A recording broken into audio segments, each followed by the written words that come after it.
to the Coach V Show, your show for personal and professional development with expert insights and interviews to help you, me, and we work to be our best and live our best life. Offering for your consideration life lessons, success frameworks, and behavioral models to help you achieve the success it is that you want in life, leadership, and business, and then translate that success into joy, peace, happiness, fulfillment, love, and family time. Here on the Coach V Show on Island City, powered by Dash Radio, where iron sharpens iron, together we rise. Make sure that you get on the YouTube channel and subscribe. You can catch us every Monday here on Facebook Live, as well as broadcast from Dash Radio Studios, Hollywood, California, on Island City. Tonight, I am super excited. Let me say hella for the Bay Area. I am hella excited tonight to have Miss Tonga Victoria, who has graduated from the University of Redlands with her bachelor's in race and ethnic studies with a minor in business management. She has worked and been in the community and been in so many projects for almost a decade now, where she started off with, and it says here that she started so far back. I mean, it's just a list of stuff. Well, we started with ONE EAST Palo Alto as a program coordinator, college track academic coach manager.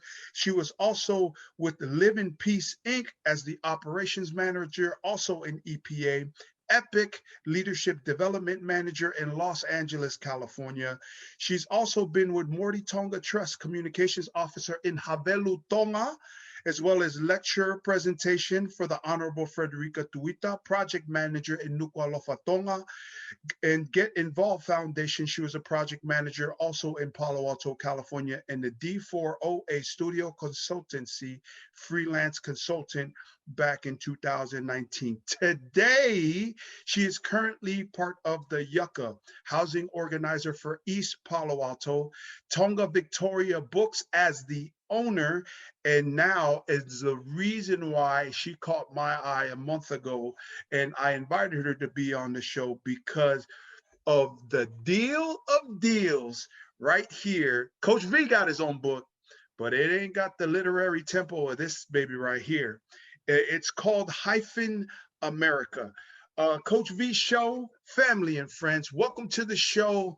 Your girl, Miss Tonga Victoria. Tonga, thank you so much for coming on the show. Thank you. That was an incredible introduction. Wow, I'm humbled. Thank you so much. Oh, please. You could keep the humility somewhere else because right. you are doing some awesome things. I would love for you to be audacious and just be real. I mean, if you're not as outwardly as I am in terms of audacity, that's okay. I get that. But if you would please tell us your story. I mean, starting from the name Tonga Victoria, where were you born? Where did you grow up? What is your Genesis story?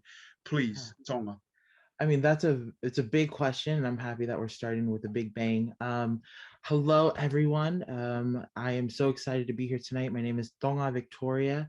My parents migrated here from Tonga a bit over 30 years ago. My mom and my dad are from the island groups of Havelu and E.P.I.C, respectively.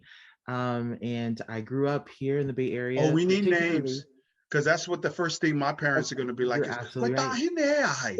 Whose daughter is that? Right. So please don't get me in trouble. Right. No, you're absolutely right. So the last names that my family carries, Fagalata. My dad is son of Fagalata. And my mom is the daughter to Melelatu and Moto'opaka, Kuluni Moto'opaka. And so that's where my parents come from. My last name is now Afa'amango. I am a wife, but my maiden name is Fakalata. And yeah, I've been living here in East Palo Alto, born and raised, went through the school system here and then went to University of Redlands down in SoCal.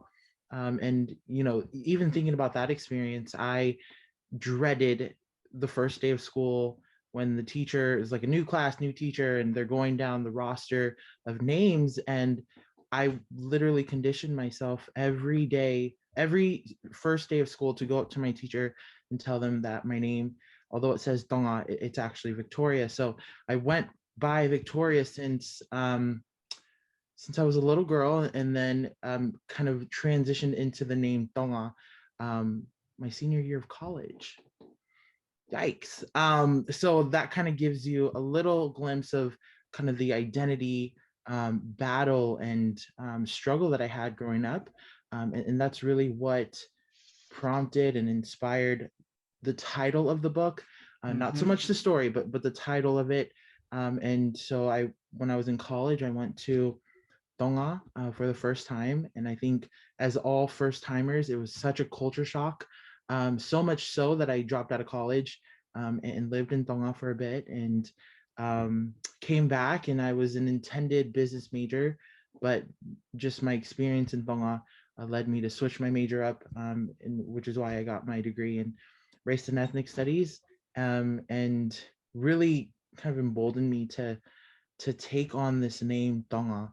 And so that was the name that I brought back home after college. And it was like all of my hometown friends were like, girl, stop. Like, we get it. You're Tongan. You don't need to be a nationalist. And I'm like, no, I promise. Like, I was just dealing with stuff, growing up. But so that was the name that I started using as my early professional years as a community organizer. And then Tonga Victoria, I was like, okay, I can even think there was an instance when I was working with my book designer, and he was like, do you want to put your name in the front? And I was like, no, I'm going to go with like a pseudonym. My daughter's name is Ocean. So I was like, okay, let's just go with Ocean. And he talked me down that edge. He was like, no, you need to put Tonga Victoria. It speaks for itself. And I'm really happy I did. And yeah, and here we are today with my name that I struggled with for so many years on the cover of a book. So that's probably like the limits of my audacity, Coach. And I hope I did very well. You're awesome. You're awesome. Let's go back a little bit. Like where was home, and what high school did you go to? Yeah. So home is East Palo Alto. I went through the Tinsley program, which is the voluntary transfer program that was created in the mid 80s. And the idea was to bus students out of EPA into more affluent neighborhoods and into more affluent districts. And then in exchange, they would bus those students in the Menlo Park, Atherton areas into East Palo Alto. That never happened, but here we go. The opportunity was for me to go into Okno Elementary School and Hillview Middle School, which were it was like a 30-minute to 45-minute bus ride every day. And then after middle school, I went to Menlo Atherton and then graduated from there in 2010. Yeah, and then went to University of Redlands initially for basketball. I got a partial basketball scholarship. It is D3, so they don't give full scholarships, but got to play a little bit of college ball, and that was really fun. Yeah. So I'm very familiar with the EPA area, coming off the Dunbarton and hanging. Okay, I with just have to family. one time. Yeah. So shout out EPA, shout out to my boys Sam and Fatai out there, the Razorbacks, Right. the EPA Razorback rugby family. But what about the shock of like the weather? Because Redlands, I'm from the 909. Redlands was hot. How did you deal with that? It was disgusting. I mean, unbearable hot. Unbearable. And as an athlete, a college athlete, you have like double days. They put you through Hell Week, and all of that is outside. And so you have the football players who are dying, you have the men's and the women's basketball team, and it was just it was like one of those things like, all right, we're all suffering together, especially that August to September. It's just like you would think, but no. Yeah.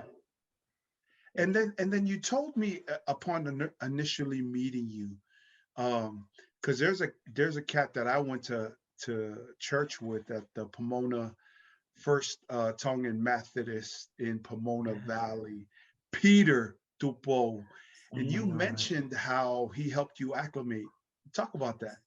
Absolutely. I mean, shout out to Peter Tupo, such a presence on campus. And when I went there for my recruitment trip, My coach knew, okay, this girl's Tongan. Her mom's very helicopter-like. And my mom has always been like that. And so All Tongan moms, right, that part. and And fashion so coordinator, dress length, right. everything. That's how Tongan moms are, right? Yes, exactly, to the T, to like literally to the T. You feel me? But when I went on my recruitment trip, Peter was probably the only one that took us and gave us a tour, took us through the chapel, and my mom is big on church, as is a lot of our moms.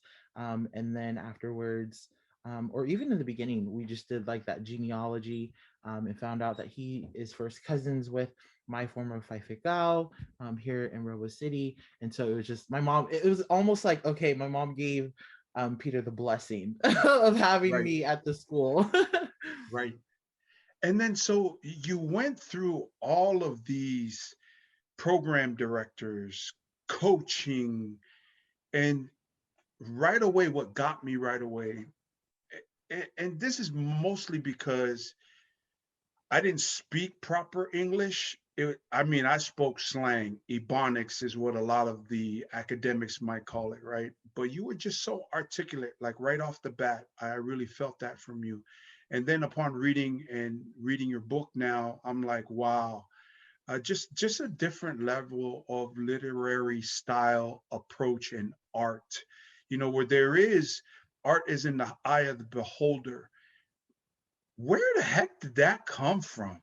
I Right. mean, growing up an EPA girl, I mean, the Right. slang there, and there's nothing against my Tongan brothers and sisters out there in EPA. That's just the life, right? Right. Right. Of coming from Tonga, trying to speak English, and then kind of more on the street side than leaning to try to be proper. Like Peter was one of those cats. Hmm. He's really proper, always highly academic, very intelligent, very articulate. And you came across like that. That was like the first thing when we first got on our first Zoom call. I'm like, Hmm. okay, this girl got some stuff. I would love to have her on my show. Where does that come from, Dawn? Yeah, I mean, growing up in the Tinsley program, obviously there Mm-hmm. is a distinction of academic success or achievement, whatever you want to put on that. And so that really set me up for high school, where I was in AP courses, I was in AS advanced courses as a freshman. But not so much that it was really not what happened, but who happened. Oh, ho, ho, ho, ho. Say that again. Say that again. Say that um, again. yeah, so What it's not so happened? much as what happened, but who happened. And I give all of my early beginnings as a writer to Elizabeth Lavulo. Too tall, as she's known in the industry. And she took me in as a writing intern. And this was, I mean, even the time frame when I'm looking at when it happened. I just come back from Tonga, having experienced such an excess of culture coming back to University of Redlands. Not to offend anyone in the 909, but that particular area is very white, very wealthy. Real Um, talk. yes, Especially as you get towards the hills, away from yes, the freeway. right, right, exactly. And so coming back from that to that, that I would say was probably more of a culture shock to me Mm-hmm. than going to Tonga and all of that. And so I needed, it was almost like I was trying to reconfigure myself back into uh, American society as a very radicalized thinker, coming from a conservative social culture in Tonga to now Redlands, which is very liberal, very Mm-hmm. progressive. And I think it was a matter of deciding on what my values were, Mm. because they were just so different. And so when I met Lisa, she was like, okay, let's start you on writing. And I wasn't a writer. I tested out of English in high school. So I didn't have to take English in college. I think the closest thing that I did take was like an English tutoring class just for essays and stuff. And so when she took me on, I did not want to write, but that was my only way that I was relevant to the work that she Mm. was doing. And I like the just the reach that Lisa has into the industry, and me being, I like to say, a student of culture. I love culture. I love Tongan culture. I love American culture, and I especially love that nexus when they connect and they create anew. And I loved being around that. But the only way that I could have access to that is if I wrote it. If I wrote about it. There was no other business for me to be around that industry because I wasn't pursuing acting. I'm not pursuing, all of these things. And so Lisa, being who she is, she held me to that every day. And for the first year, because I interned for her for 4 years. In the first year, it was just writing every single day. And it was to the point where just writing about whatever is hot, whether it be the new release of a Jeddah or football. Obviously football is important to the community, but for me personally, I'm like, I don't want to cover Right, football, right, but right, right, it was right. like, Real look, talk. this is the Yeah. demand. It's either you're in or you're out. And I appreciate now just that cutthroat nature that Lisa was able to provide for me, because I didn't get that growing up. I think being in the Tinsley program, you're kind of like spotlighted, but not like there's not like a special emphasis on you as a student. You just went to Tinsley, so we expect more of you, but there wasn't any nurturing of me, And a challenge, yeah, yeah, right? yeah, yeah, absolutely, absolutely. So yeah, Lisa really was just like consistency, consistency. That's what you need, and so that's what I didn't do it though without putting up a fight. Like it was like every night she was like, I need this by 5 p.m. And I'm like, I'm not doing that, what the heck? But I'm so grateful now, in hindsight. I'm like, okay, this is it's a beautiful product of that process. And so yeah, I'm definitely Lisa for sure.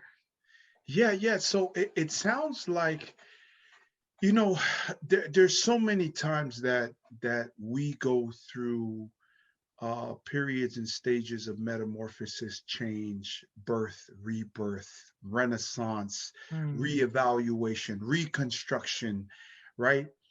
And it just seems like, in just the story you told, it just seems like that you increased your awareness about what was relevant, that you weren't even aware mm, of who you were, what you wanted, and then being thrown around like EPA to Tonga. That's like some whoa. And yes. then Tonga back to EPA, and then the Redlands. That's like whoa.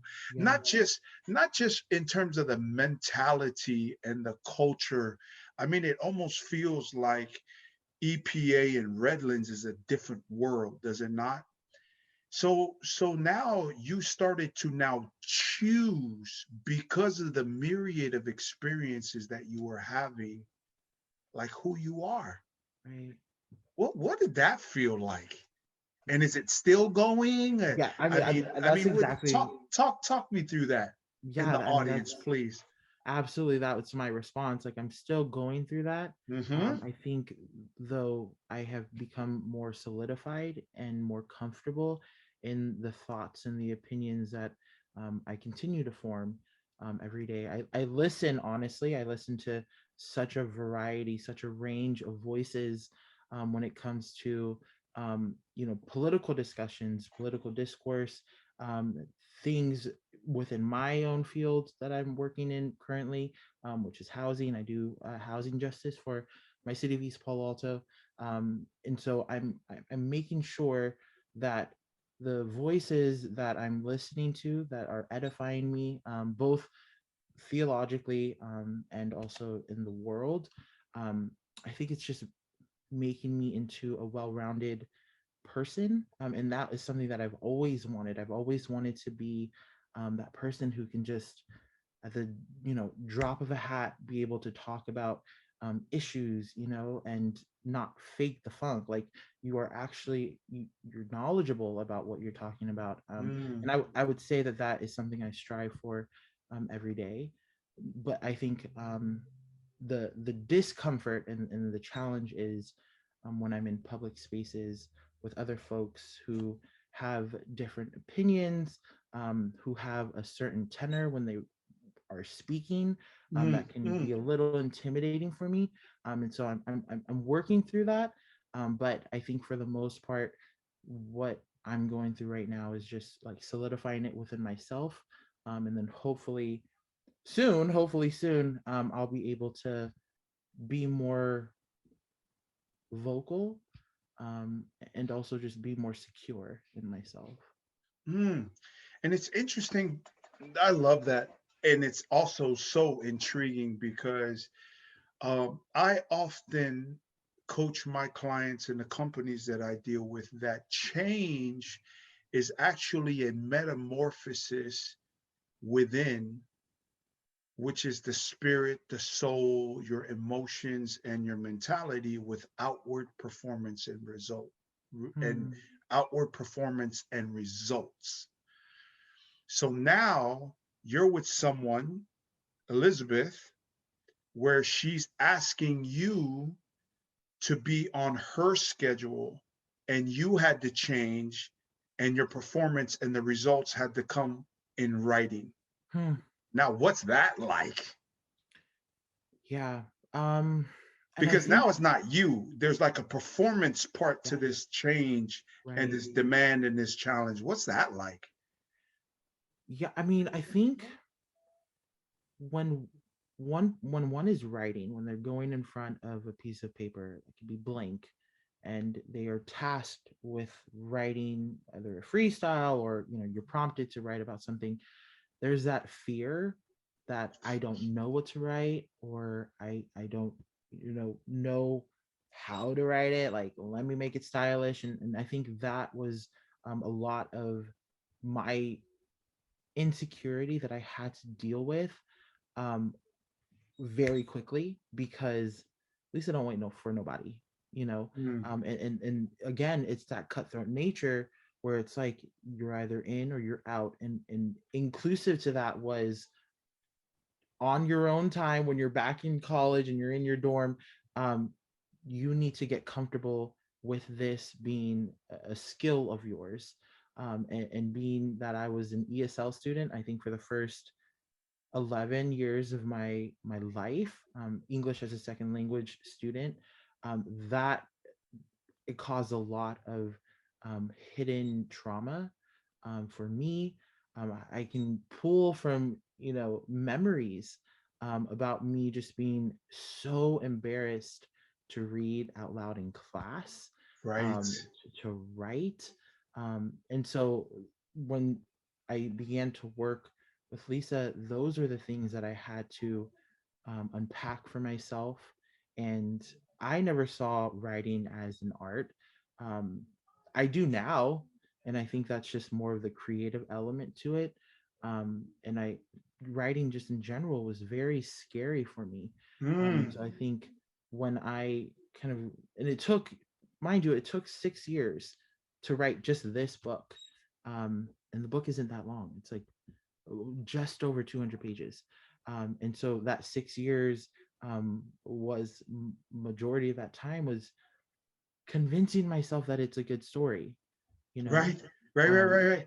and I think now that I am like asking people for their thoughts, I'm more concerned about their experience reading the story, and less so about the grammar. Like I don't care. You know what I mean? I know it's good. Um, I just now I'm like, and I'm grateful that I'm at this point. I don't think I for sure wouldn't have been able to realize this even 2 years ago. Right. So then you're starting to find yourself, and then really it's like, well, if you don't believe in Hmm. you, Right. nobody else is going to believe in you or the story or what you're writing either. Right. Did you ever face that and start to Yeah. really you're because you're talking about that's like I had to just believe. I Mm, needed to have mm, faith in myself, believe in myself, and then be able to live with the consequences of the right. outcome of this piece. Right. Yeah. No, absolutely. Um, Yeah, and I don't want to sound so shallow, but I think as a writer, there is a certain care that you have with the engagement, the Mm-hmm. reader, increase even just the numbers, and I think that really helped me and supported me in building that confidence. I can even think to a couple of series that I did under the whatitdo.com around, we call it domestic terrorism within the Tongan community. And that was a 4-part series that I covered, particularly around the Tongan community in LA. And to see how much traction that received and how much attention and conversation, I remember there were a couple of people who messaged me and was like, I use this as an article, as a source in my essay for Right, college. right, right, right, right, right, And right. yeah, and I think that at that point I was like, okay, one, that there's a responsibility now. I can't just go and treat this like a blog entry. So I think that's kind of where I felt the need to be more informed about what I'm writing, to reach out and reach into the community for second opinions, for other perspectives and vantage points that I perhaps may not be able to see.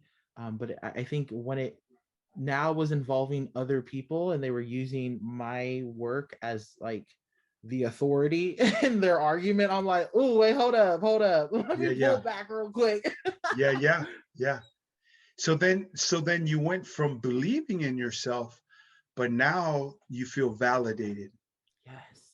right? And then you feel like someone else is putting a stamp on of approval on what you Mm, felt, yeah. right? And then so and then what did that change now your approach or what you did from there? How did that change? Yeah, I mean, that time, that change that you're asking about, that didn't come for, I think that was like probably the bulk of the 6 years, Mm-hmm. because while I'm going through all of this, I'm still very deeply in community. And I always say this: there's such a unique challenge, slash burden slash responsibility that one carries when they go back to the community that raised them to now serve. And Mm. so there's such a familiarity there, that I had going into nonprofit work in East Palo Alto. And so it was such a coming of age experience and season for me, that while I'm going through all of this, like insecurity about my writing and all that stuff, I'm also having to deal with like an actual coming of age, with other folks and peers who also came back to their community and also are dealing with a lot of stuff. And so it was a bit of both. And I like to attribute me running away to Mm-hmm. LA and then to Tonga, to that. It was just too much, and humans have their limits, and I absolutely found mine at that time. I think it was in my mid 20s. And so I ended up running away from all of that to escape it. And it wasn't until then when I moved to Tonga, where I could finally experience that change, of yes, I have felt validation, but I still have nothing to show for it. And so Mm. it wasn't until 2019 when I was in Tonga, I got married, um, where I wrote the first draft of the manuscript. And it, now thinking about it, it was such a quiet experience, um so quiet almost that I don't really remember it. Obviously I remember going to Tonga, but every day was routine, not like here where I just, there's so much happening. And I think finding a routine, like, it works for a lot of people. I think for me though, hopefully maybe in a couple of years I'll be able to pick up a routine, but I don't think I have access to that, especially now that I have a baby, a 9-month old. But in Tonga it was just, everything was predictable, and it was so easy to navigate that predictability. And so when I got to the point where I finished this book, and then I Mm-hmm. moved to the next book, and it wasn't like a big moment. It was like, all right, you finished that yesterday, today let's work on Tinsley. And so then I started writing that one, And then that draft is done. And then I was like, okay, let's think about writing Laia Boys. Started drafting that. And I only could do this in Tonga because then when I came back, it was like, you need a job. How are you going to pay for rent? Yeah, You need yeah. a car. Blah, blah, blah, blah. And I'm just like, mm-mm. And I'm so grateful that I went through that in Tonga because now I have something to show for it. And when I came back here, it was just a matter of putting it through that pipeline of the editing cycle, the book jacket design, to print to distribution, and all of that it doesn't require so much creativity. It's more just, this is just how it's done in the industry, and that is much easier of an experience for me now that I'm back in like the chaos and the rat race. And not to shame or shade anyone who is just emboldened by the chaos and all the stuff. I'm not. I don't subscribe to that. Yeah, yeah, yeah. That is so intriguing because the one thing that success demands, right, Tonga, is that you have to be absolutely focused, totally immersed, and not distracted, especially during the creative side. Am I wrong or right? Absolutely right. 100%. But then here's the irony as well, right? Is that the irony of that focus leaves us susceptible to neglect and being blindsided to neglect the people, the Yeah. things that should be the priority. Right. So you were in just such a great environment that you could focus at a time where you did not have the responsibilities that you do today, Mm-hmm. because it is so much of a go, go, go that we leave ourselves susceptible to neglecting some things that are very important in chase of a dream and an achievement and a goal. And then you're a woman. So the way the Tongan approach and culture, rightfully so, because these are our customs, is that you should be the nurturer. You should be the caretaker, the care of the home and the and the cuisine queen, cooking Right. meals. But you're not that. You are that, but you're also uh, such a artist, and you're a creator. You're creative, and you can create something that can actually sell into a market that is wide open for this type of book. When I say all of that, what does that make you feel? So I'm talking about, you got to be focused, but then you also have to be aware. Hmm. And then here are the cultural norms. But then why wouldn't you take advantage of a skill set or an anointing, or it's because you choose Hmm. to be it, or it could be your purpose, Yes. that there's a market, because that is the number one law of business, is to Hmm. provide a service or a need or a product that the market is lacking. Your thoughts? I mean, everything that you said is just so on point. Just the experience that I've had so far in the marketing and the promotion. Granted, I do all of that myself. I am not Mm-hmm. trained in business marketing. When I was completely finished with the book, I had hired a marketing strategist. Her name is Tara Lewis. She's the former vice president of Disney Publishing Worldwide. And she sat with me and she said, I see and I hear that you love your community of Pacific Islanders, and that's beautiful. But you need to tap into the young adult market that's already there and it's Mm. already wide. And so I took that and I had to sit on that because, like you said, there's customs to this. Um, Yeah. as an organizer, as someone who is from East Palo Alto, there are certain protocols that need to be done in order for things to be received with respect, with Mm-hmm. honor, with authentic appreciation.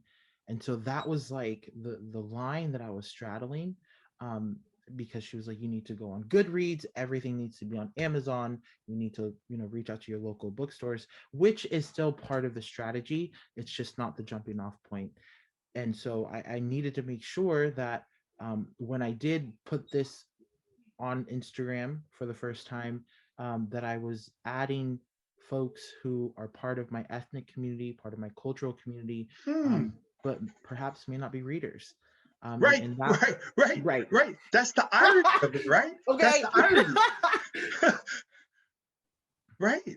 Go, could continue, please, please. Yeah. What else? So then I did the Instagram page, and I was still in the back of my head. I'm like, all right, well, what are the opportunity costs if I'm putting and pushing this to a, a, a community that just doesn't read, or even looking at the statistics around Pacifica literacy here in the US and comparing it to the literacy rates back in our islands. They're very the difference is so disparate. In Tonga and even in Samoa, they have a 99.8% literacy rate. However, when we're looking here, particularly here in the Bay Area, where there's such a large population of Pacific Islanders, that literacy rate is so low. And in the way that I see it, the way that I'm informed about that is looking at our graduation rates, looking at our dropout rates. I worked specifically with building credit recovery programs for students who have been expelled, or coming out of the juvenile system and going into the only continuation school within the local school district. And so, building out a program where they can receive their English credit, and then also receive history about the city that we live in, East Palo Alto. And so it was like, how do I reconcile, these statistics that are against my community, against essentially what I'm trying to push, with this desire to want to market this to these people. And that has been such a unique challenge, because Hmm. I'm pushing it to Polynesian Pacifica readers. There's a discomfort in that, because now I'm like, okay, how can I make this relevant? And I think when you're looking at my Instagram profile in terms of the book, everything, the audio has to be culturally relevant. The imagery and the visuals have to be culturally relevant, because reading may not be able to be pushed on its own. And so I made that a decision. And a lot of that, it comes from my experience at the whatido.com. And I think that, being a part of that platform, helping it grow, nurturing it, I was able to see and really relish in other people's artistic capabilities, other people's sound, and other people's lyrics, and all that stuff. That when it came to push my stuff, I'm really just leaning on to that, like that exposure.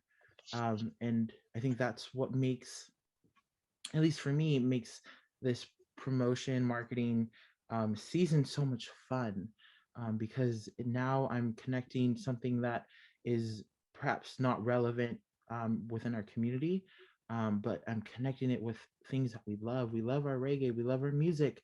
Yep. I am like, literally, I'm probably the biggest Cutthroat Mode fan you'll ever meet. And Yeah. I'm the biggest Tanel fan. Shout out Cutthroat, baby. Right, right. Yeah. Like, I'm such a huge fan of these musicians, of these producers, and I'm just like, oh yeah, when I'm pushing my stuff, they are so much a part of that process, because they're so much a part of just my creative element. When I get into writing, there's a particular playlist that I'm playing, and a lot of that is Drew Deasy, Fiji, all Yeah. the names. And so I knew that I wanted all of this, from the marketing to even the story writing, to just be authentic to who I am as a person.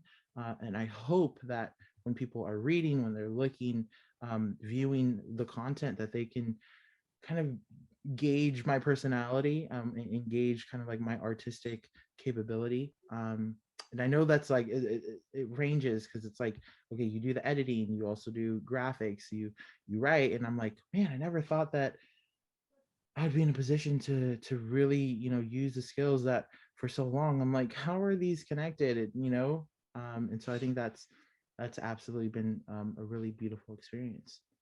So please, I mean, just use this time to just Tell us about the book. Show us the book again. Talk to us about the book. Oh my gosh. Do you have any shout outs? And also, and take your time as well. Like, what's your message to the world? We're talking about Mm, literacy. We're talking about find yourself. We're talking about putting stuff down on paper, really to a populace and a people and a culture that we come from where everything is oral. I yes. mean, and told, but not really Mm, written down. And wow, that's then, so good. so all of that. Please take your time, Tonga. Talk to us about the book and unfold it. Where can we buy it? What's your message to the world? And throw your shout outs. We already shouted out EPA, Cutthroat. Keep it Always rolling. right. So this is the book, Hyphen American, written by Tonga Victoria. Yep. It is, yes, I love it. It's a young adult urban fiction novel, book one of the trilogy series. And so there is a summary in the back, but there's another summary that I just love to use. So there has been a super nuclear energy mined from the Earth's inner core, and it's been studied by the U.S. military, U.S. Defense, and now has been reclaimed by the collective, and returned to the rightful owner to protect, Right. a 21st century Polynesian American girl. And so the story opens with two FBI agents in Yeah. the coast of Ireland, and they are seeking to retrieve this stolen item. And one agent doesn't believe that this is being done honestly. He believes that there is some betrayal happening, some espionage, and then the other agent is by the book. And so that's the first storyline of both of these agents kind of figuring out, what side the bureau, the larger US government, is in when it comes to, this international dilemma, that is the United Nations dismantling. And so that is another storyline. Why has the the United Nations dismantled, and what for? And who is in charge of all of this? And Right. so, this supernuclear energy, that's been mined from the Earth's inner core is, returned to the rightful owner, which is the 21st, century Polynesian American girl, also known as Sam Kelly. And so I don't want to give too much away, but the storyline, is so crazy and just so adventurous. And a lot of my inspiration comes from, movies like The Other Guys, movies like, um, anything Will Ferrell. Like, let's just be quite honest here. Will Ferrell is my guy.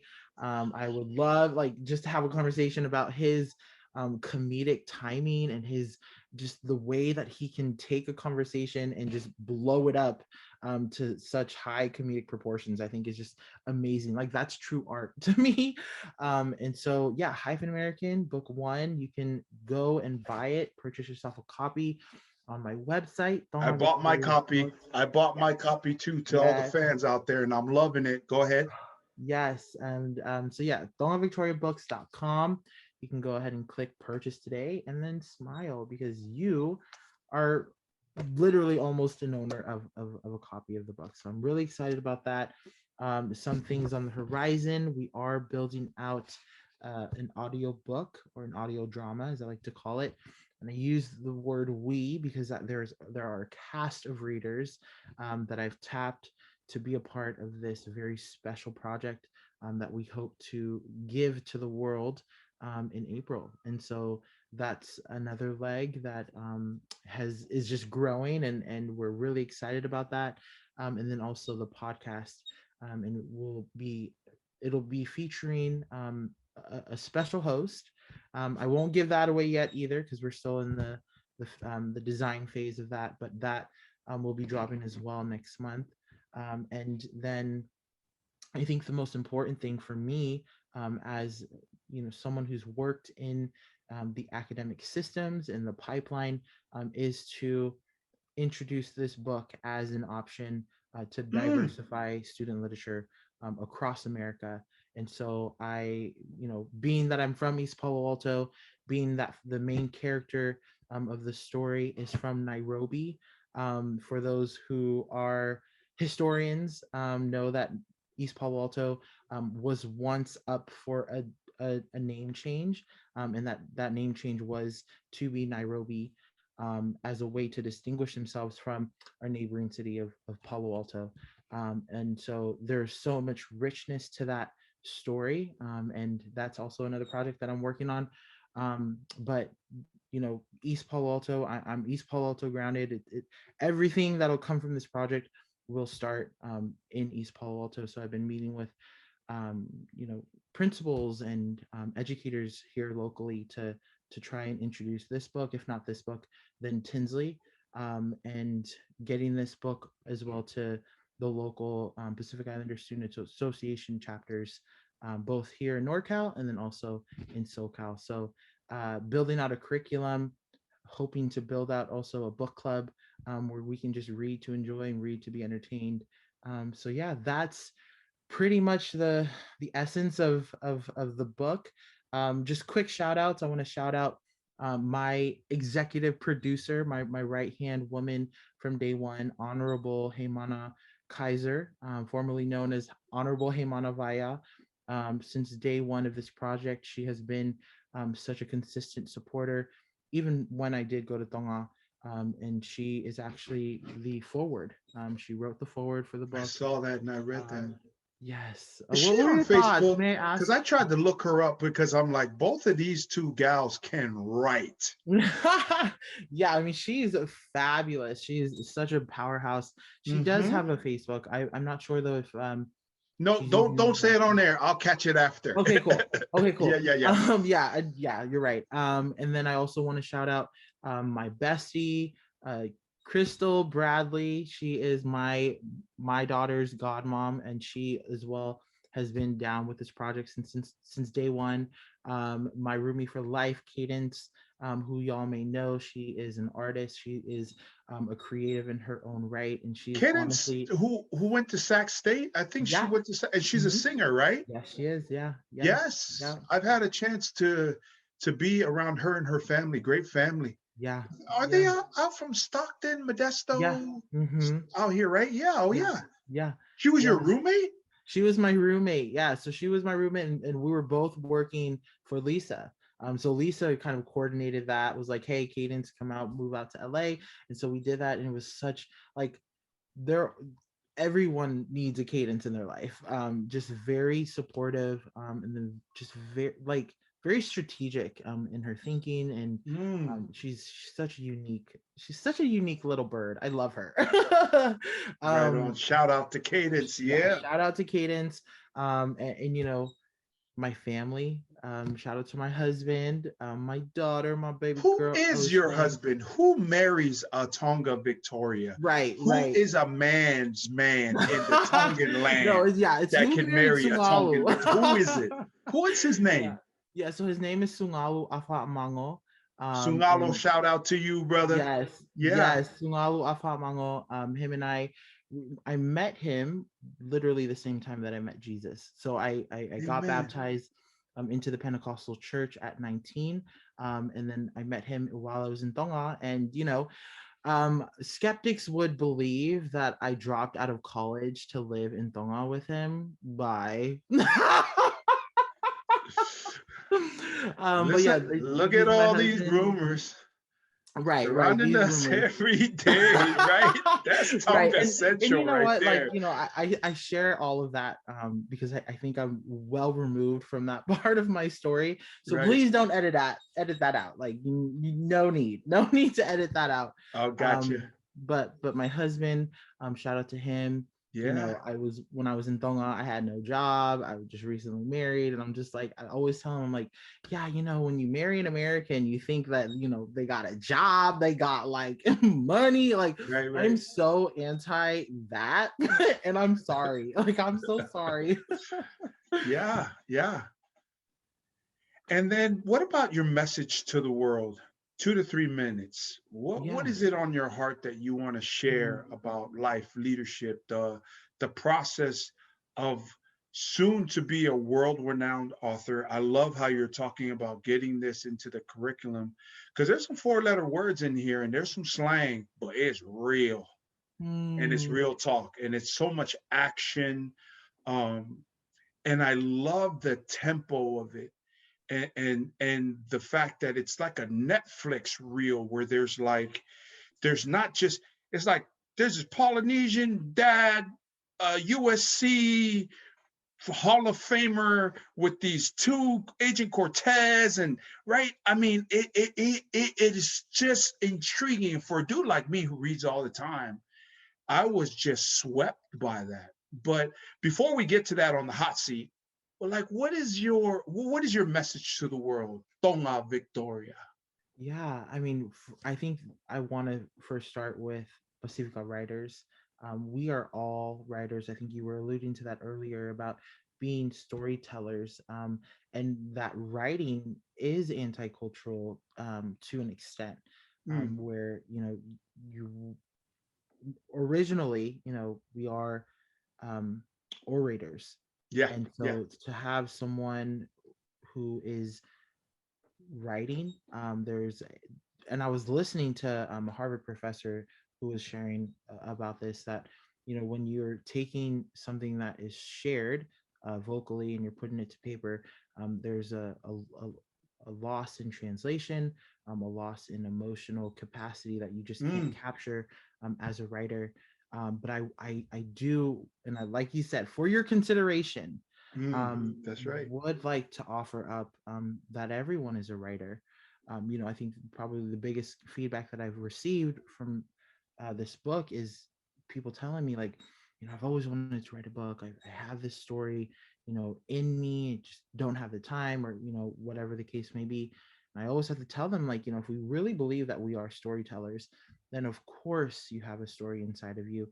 And if we're looking at the ways that culture is passed down, how genealogy and lineage is passed down, it's through those stories and through that oration and now written, um, just in writing. And so it almost becomes a cultural responsibility for us Mm, to let and release that, out of the hostage of our insecurities or of our self-doubt, because that's not yours to carry. And so get it out of you, and I can help you do that. Like, it literally is, it's tedious, but it's so much fun seeing your story go from manuscript to printed book.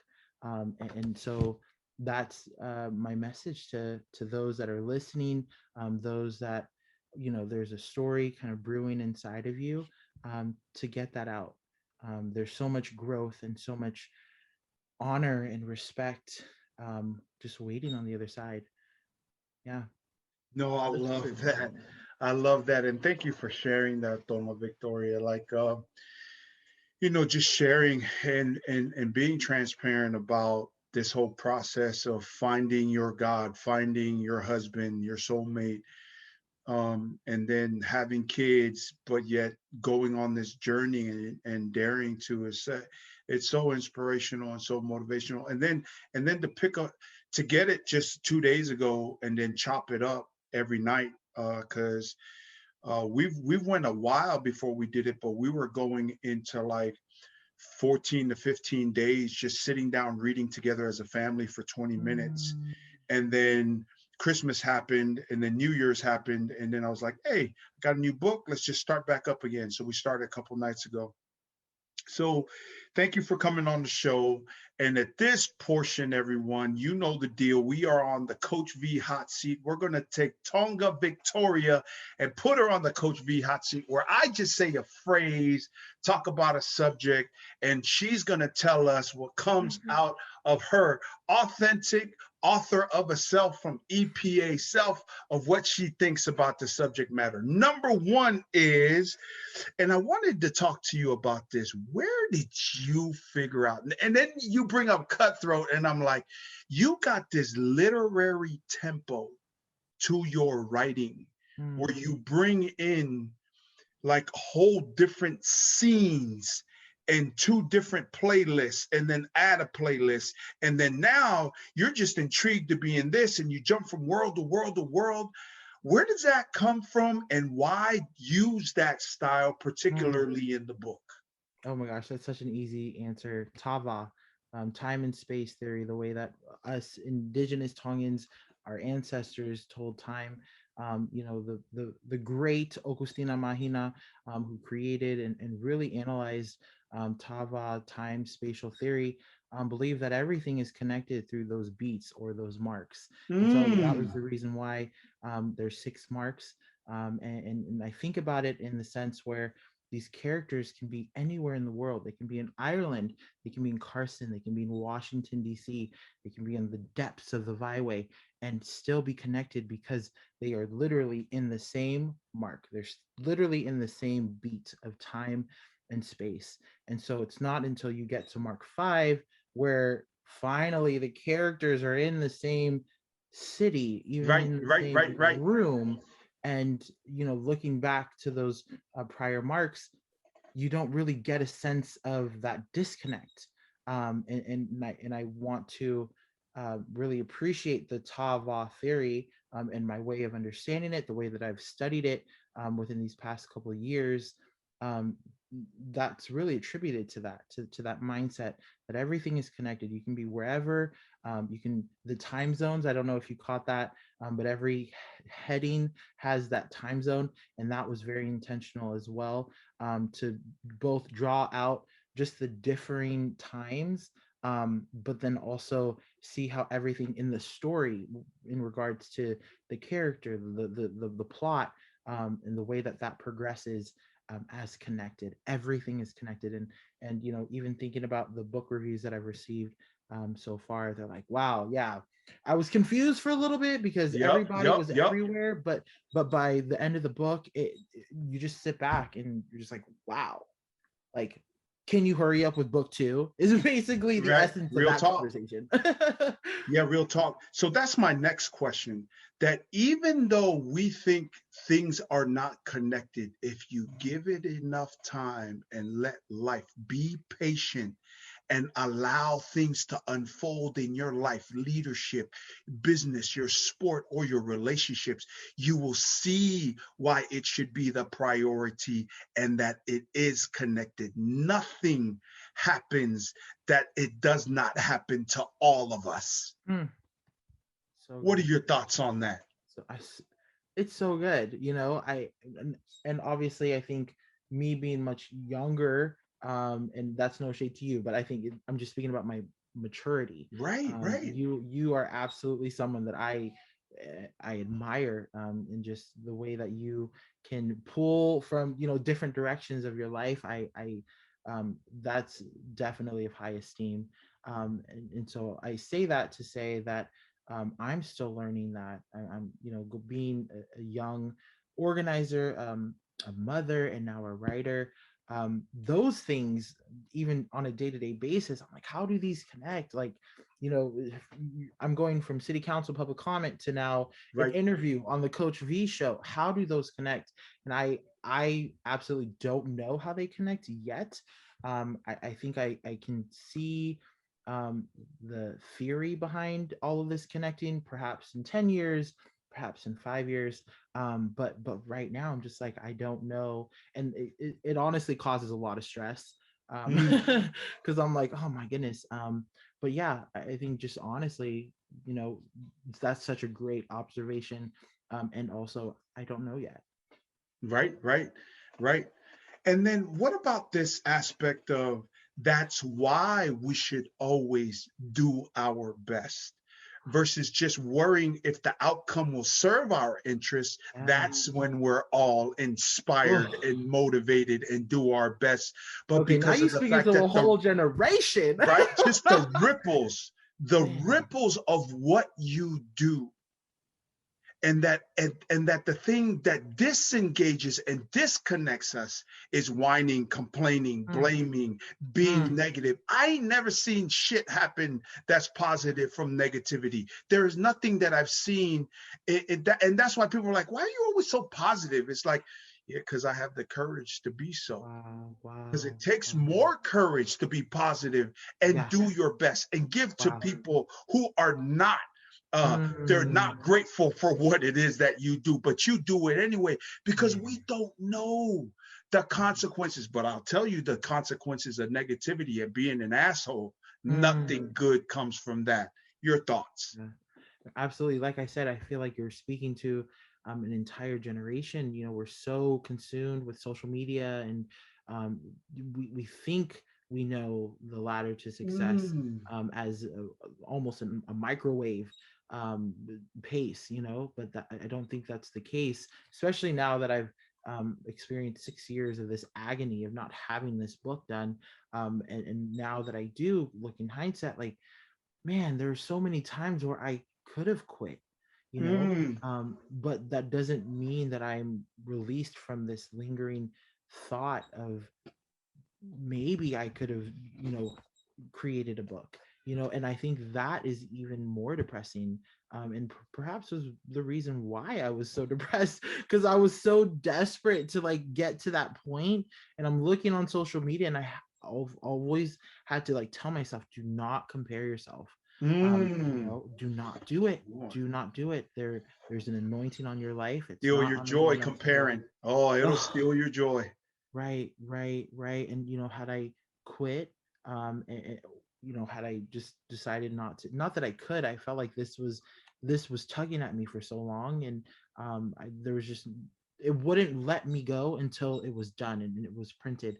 And so yeah, I feel like there are a lot of millennials, Gen Z folks who are, you know, coming out of college with this hubris, that we now have, that we know everything, and we can do anything we want and it will come like that.